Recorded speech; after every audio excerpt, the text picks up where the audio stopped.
The cafeteria buzzed with the low hum of conversations, clinking cutlery, and the occasional burst of laughter. It was the kind of place where people came to escape the polished glass towers that surrounded it, a warm pocket in a cold city. At a corner table, beneath the indifferent glare of a halogen light, a man in grey overalls wiped down surfaces with quiet diligence.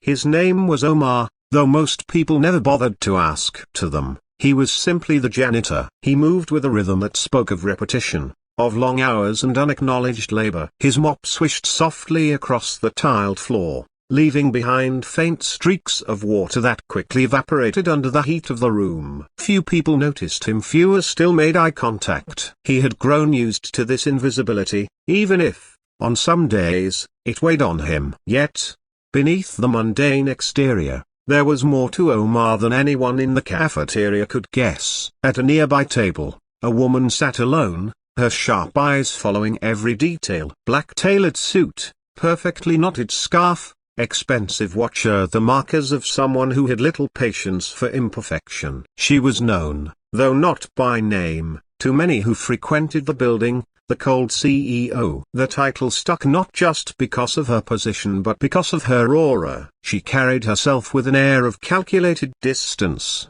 never indulging in small talk, never allowing warmth to slip into her voice. Her company dominated several blocks of the city, yet here she was, sitting in the same cafeteria as the workers who maintain those very blocks.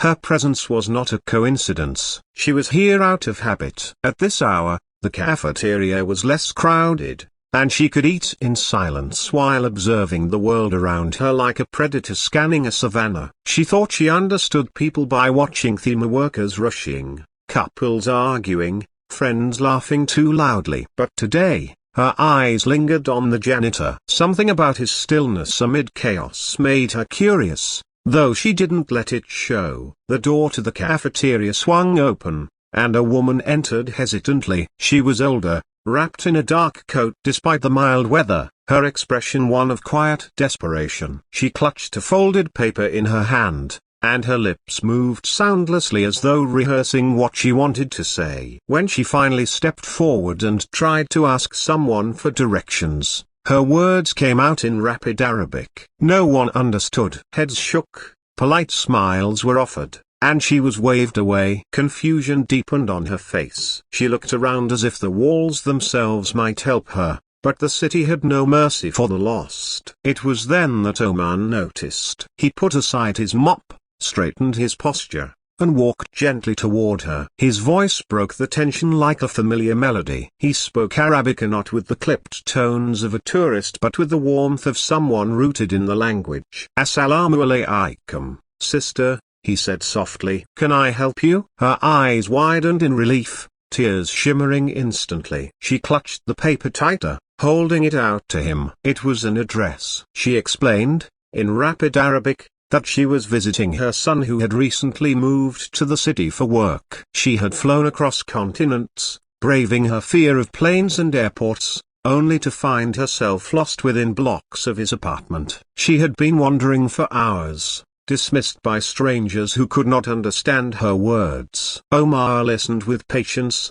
nodding gently. He reassured her that she was not alone anymore, that he would help her find her way. His tone carried not only understanding but dignity, a dignity she had nearly lost in her helpless wandering. From her corner, the CEO watched. She understood not a single word, yet something about the interaction pierced through her practiced coldness. She noticed the way the janitor leaned slightly forward to ease the woman's fear, the way he paused between words to let her breathe, the way his face softened in empathy. It was disarming, unsettling. She couldn't look away. When the woman pointed at the door again, Omar nodded. He untied his apron and set it neatly aside, ignoring the looks from a few staff who raised eyebrows at him leaving his post. "I'll walk you he said in Arabic. "It isn't far." The woman's relief spilled into a string of blessings, prayers tumbling out of her mouth. Omar smiled modestly and gestured for her to follow. The CEO rose from her table quietly,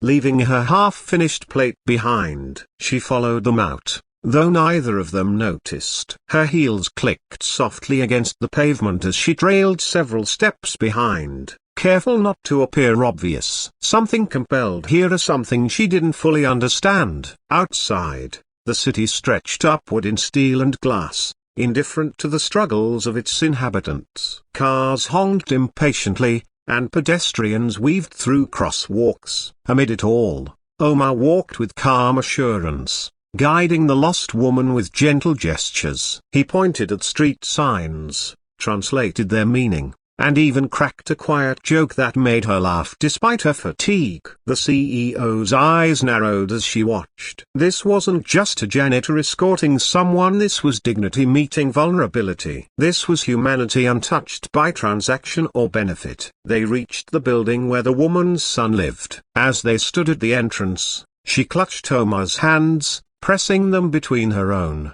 her gratitude spilling out in broken phrases of thanks. Omar simply nodded, his smile humble. When her son rushed down, astonished to see his mother safe, he too shook Omar's hand vigorously. They exchanged words in Arabic: thanks, gratitude, blessings. Omar excused himself soon after, not wishing to intrude further. The CEO stood at the corner, unseen, frozen. Something had shifted within her, though she resisted naming it. She had built her empire on efficiency, results, and detachment. She had told herself that emotions were liabilities, kindness was weakness, and selflessness was a luxury for those who had time. But watching the janitor walk away, no expectation of reward, no recognition, saw to something cracked in the armor she had spent decades forging.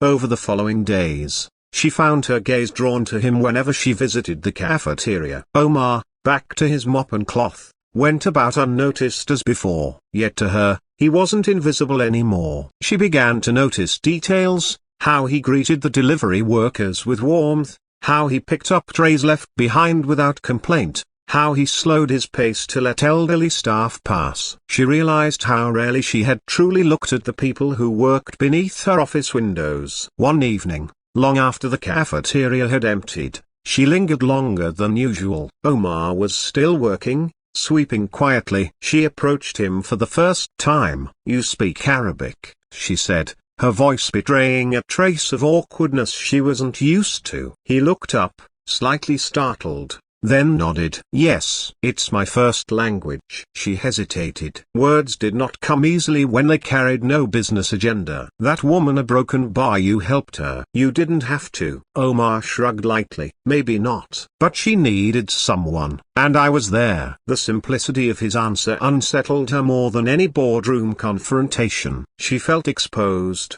confronted by her own neglect of humanity. In the weeks that followed, their paths continued to cross. Their conversations, at first sparse, deepened slowly. She asked about his life, about where he had come from. He spoke of his homeland, of leaving behind a family torn by conflict, of rebuilding from nothing in a city that seldom looked his way. Yet he never spoke with bitterness, only with a quiet resilience that humbled her. For the first time in years, she found herself listening, not to negotiate, not to judge, but simply to understand. And in that listening, she discovered a part of herself she thought had been buried long ago. Omar, too, sensed her transformation. Though she remained guarded, the edges of her coldness softened. There were moments when he caught her watching, not with detachment, but with something almost like longing. What began as a silent observation turned into an unlikely bond, two people from worlds apart,